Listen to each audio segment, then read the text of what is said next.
नमस्कार, आप देख रहे हैं सल्ट एक्सप्रेस और मैं हूं गोविंद रावत। देखिए, हल्द्वानी में मेयर पद के लिए कई दावेदार हैं। इस वक्त हमारे साथ खास बातचीत करने के लिए मौजूद हैं हल्द्वानी से जो पूर्व छात्र संघ नेता रहे हैं और राज्य आंदोलनकारी रहे हैं ललित जोशी जी। आपका बहुत बहुत स्वागत है सल्ट एक्सप्रेस में। आपको कांग्रेस पार्टी ने एक टिकट दिया है, किस तरह की प्रयास रहेगा हल्द्वानी के विकास को लेकर? देखिए, मेरा बड़ा स्पष्ट सा मानना है कि जिस पद के लिए आप जो है जनता आपको चुनती है तो वही विश्वास के साथ चुनती है। तो मैंने अपने एजेंडा तय करिए हैं और मेरे एजेंडा में सबसे ऊपर हैं कुछ 7 से लेकर करके 10 चीज़ें। मैं चाहता हूँ कि हल्द्वानी में नजूल भूमि का जो मसला है, जो दमन ढूंगा का जो मसला है, जो सालों से 75 साल से ज़्यादा देश की आज़ादी को हो गए, अब ये मसले हल होने चाहिए। नजूल भूमि का मसला बहुत बड़ा मसला है, पूरा शहर उससे प्रभावित है। दमन ढूंगा के लोग भय में जीते, पता नहीं कब हमारे घरों में बुलडोजर चल रहे। तो ये सब चीज़ें मसले हल होने चाहिए। और मैं चाहता हूँ कि देखिए, शहर में एक बाईपास बनना चाहिए जो कि गोलापार से होते हुए सीधे पहाड़ों को निकल जाए। शहर में बहुत बड़ा दबाव और जाम की स्थिति बनी रहती है। इन सब चीज़ों का हल होना चाहिए। तो 10 साल में देखो कमोवेश नहीं हुआ। बदलाव चाहता, मुझे जो दिखता हुआ है वो ये है कि जनता बदलाव चाह रही है। और जहाँ जनता बदलाव के लिए चुनाव निकल रही है घरों से, तो ये संकेत ये है कि जनता का जो विश्वास है वो, मैं चाहता हूँ भगवान की कृपा से वो है, ऐसा लग रहा है मुझे। और बहुत सी चीज़ें मैं चाहता हूँ, एक समिति बनाना शहर के लोगों की, गांव के लोगों की, एक्स सर्विसमैन की, फौजी हैं भाई हैं हमारे, युवाओं की, महिलाओं की, और वंचित समाज से जो लोग जो कभी उठ करके आगे नहीं बढ़े, इन सब की मैं चाहता हूँ एक 10 से 12 लोगों की समिति बनाऊँ जो कि नगर महापालिका के महापौर को सीधे रिपोर्ट करें कि भाई ये शहर के जो बेहतरीकरण के लिए ये होना चाहिए। मतलब शहर को सही तरीके से क्या नाम कहते हैं आपका, अगर हमने जो है शहर को सही तरीके से करना है तो हमको शहर के लोगों की राय लेनी पड़ेगी। उसमें सारे, तो मैं ये चाहता हूँ इस तरह की समितियाँ बने। हल्द्वानी एक शैक्षिक हब की तरह जो है उठे। और ये मेरी अपनी पूरा शहर पूरा बड़ा है, बड़ी है, पैसा आएगा। मेरा व्यक्तिगत मानना ये है कि बहुत बड़ी समस्या में से जाम पीछे जाओ ना, तुम भी तो आओगे। ले लो। मतलब मैं एक समस्या बहुत बड़ी समस्या है, शहर का पुनर्नियोजन बहुत जरूरी है। देखिए, शहर नगर से महानगर, मतलब नगर पालिका से महानगर पालिका, लेकिन ट्रेंचिंग ग्राउंड जैसा 6 एकड़ में आप पुनर्निर्धारण कर सकते हैं 5 लाख की जनता का। तो मतलब ये ऐसी बात है जो बड़ी सिंपल बात है, तो कार्य की बात है।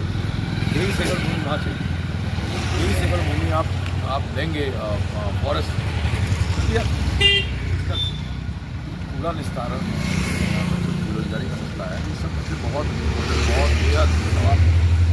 ये हमारी प्रायोरिटी।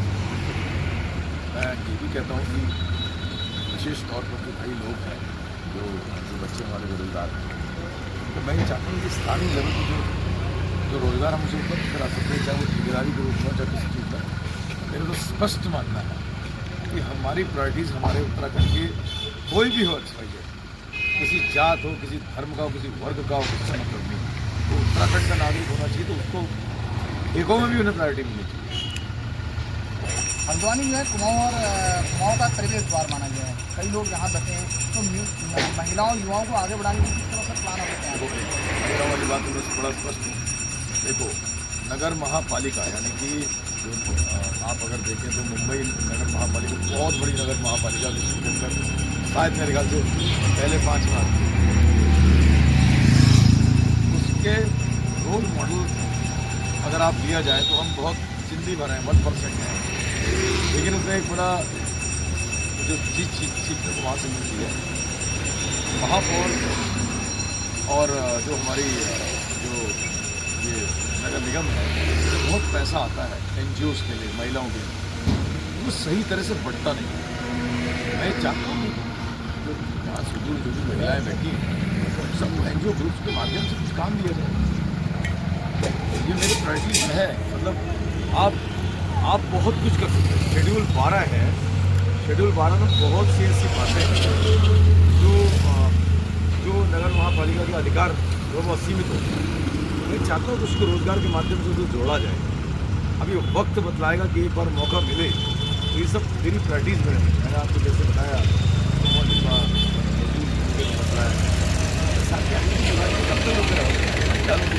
पूरा हीरानगर, पूरा सुभाष नगर, पूरा परेशान है।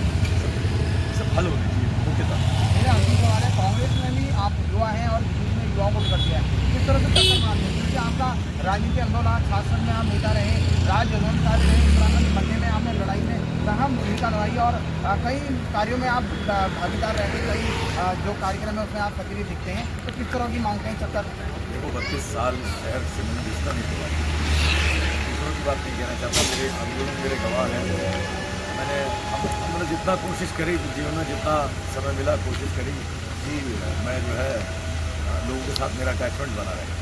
ये तो देखना अब माननीय जनता पर, माननीय जो जनता होती है माननीय जनता पर है कि मेरे द्वारा मतलब मेरे साथ जो पूरा मैंने कभी नहीं छोड़ा। आज बहुत पुराने लोग हमारे पुराने जुड़े हुए हैं, मैं इनकी शक्ल पहचानते हूँ, मेरी शक्ल पहचानते हैं। ये मेरे साथ आज बगैर किसी स्वार्थ के खड़े हैं, तो वो मेरी अच्छी चीज़ है। अब देखिए एक बात बताऊँ, ये जनता का चुनाव है। देखो ये कांग्रेस बीजेपी का चुनाव नहीं रहता है, ये जनता का चुनाव। जहाँ जनता लड़ाने चुनाव चली आती है उससे बड़ा कोई नहीं। लोकतंत्र में मुझे जो लग रहा है कि जनता का जो चुनाव होता है ना, वो इतना ज़बरदस्त होता है कि उसके सामने पार्टी इसके बैरियर नहीं लगता। ऐसे कुछ लग रहा है मुझे चुनाव। ये थे हमारे साथ हल्द्वानी से कांग्रेस के मेयर पति, इनका कहना है कि इस बार जो है कांग्रेस हमारे विकास कार्य का मेरे लंबे अनुभव है उसमें वोट देगी। आगे भी हमारी चुनाव यात्रा जारी रहेगी, आगे भी हर छोटी बड़ी खबरों के लिए देखते रहिए सल्ट एक्सप्रेस।